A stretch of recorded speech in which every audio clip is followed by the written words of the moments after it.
شیخ بدین خیبر پختونخوا کے جنوبی اضلاع کا ایک اہم صحت افزا اور تاریخی مقام ہے جو لکی مروت اور ڈیرہ اسماعیل خان کے سنگم پر واقع ہے۔ یہ لکی مروت کے جنوب اور ڈیرہ اسماعیل خان کی شمال میں 60 کلومیٹر کے فاصلے پر واقع ہے۔ شیخ بدین کی چوٹی 4516 فٹ بلند ہے اور شیخ بدین کی چوٹی سر کرنے کے لیے 14 کلومیٹر کا سفر طے کرنا پڑتا ہے۔ یہ سفر 1.5 گھنٹہ سے 2 گھنٹوں میں طے ہوتا ہے۔ شیخ بدین کی چوٹی پہنچنے کے لیے سنگلاخ اور پرپیچ راستوں سے گزرنا پڑتا ہے۔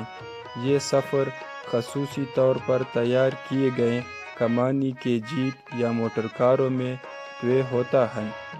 سنگلاخ راستوں پر سفر کے دوران گاڑی کے انجن کو ٹھنڈا رکھنے کے لیے ریڈیٹر میں بار بار پانی ڈالنا پڑتا ہے۔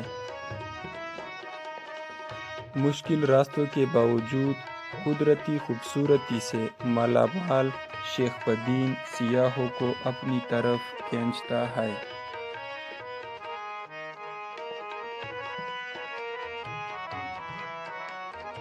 شیخ بدین کا پرانا نام غونڈ تھا اور 1825 میں سب سے پہلے سید گیلانی خاندان یہاں آباد ہوا، جبکہ دوسرا خاندان مغل انگریز کے ہمراہ یہاں آیا جو 1914 تک یہاں مقیم رہا۔ ایک اندازے کے مطابق اس وقت شیخ بدین پر 30 سے 40 گھرانے آباد ہیں۔ 1980 تک شیخ بدین پر ہرن، بھیڑیے، اڑیال، چکور، ہدہد، کالا تیتر اور دیگر جانور و پرندے پائے جاتے تھے، تاہم آبادی میں اضافے اور سیاحوں کی تعداد میں بے پناہ رش کی وجہ سے یہ جانور اب شیخ بدین میں نایاب ہو گئے ہیں، لیکن شیخ بدین اب بھی ہرے بھرے درختوں اور گھاس پھوس کی خوبصورتی سے مالا مال ہے۔ شیخ بدین کو 1870 میں انگریزوں نے صحت افزا مقام کے طور پر ترقی دی اور یہاں پر ڈاک بنگلہ، چیک پوسٹ، چلنے کے راستے، جیل، سکواش کورٹ، تالاب اور لگ بھگ 35-40 کے قریب بنگلہ جات تعمیر کیے، جو 1930 میں لیز پر لیے گئے اور ابھی تک ان کی لیز برقرار ہے۔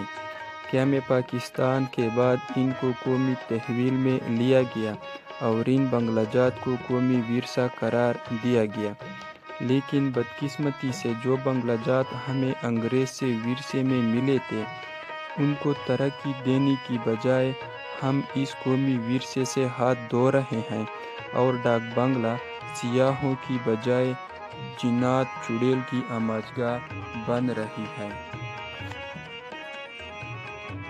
ہر دور حکومت نے شیخ بدین کو ترقی دینے کی بات کی، تاہم وہ وعدے صرف الماریوں میں دب کے رہ گئے۔ موجودہ صوبائی حکومت نے محکمہ سیاحت کو ترقی دینے کے ساتھ ساتھ شیخ بدین کے لیے خصوصی گرانٹ منظور کیا اور یہاں سیاحت کے لیے خصوصی طور پر چادر اور لکڑی کے کمرے تعمیر کیے، جبکہ تالابوں کے گرد باڑ لگانے کے ساتھ ساتھ سیاحت کے فروغ کے لیے خصوصی اقدامات اٹھا رہے ہیں۔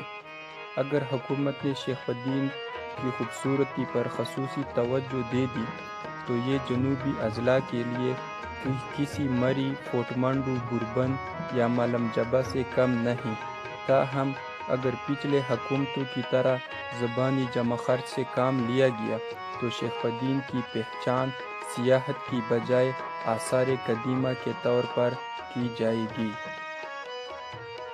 سفری مشکلات اور سہولیات کی فقدان کے باعث روزانہ کی بنیاد پر سینکڑوں سیاح شیخ بدین آتے ہیں اور یہاں کی موسم اور قدرتی خوبصورتی سے لطف اندوز ہوتے ہیں۔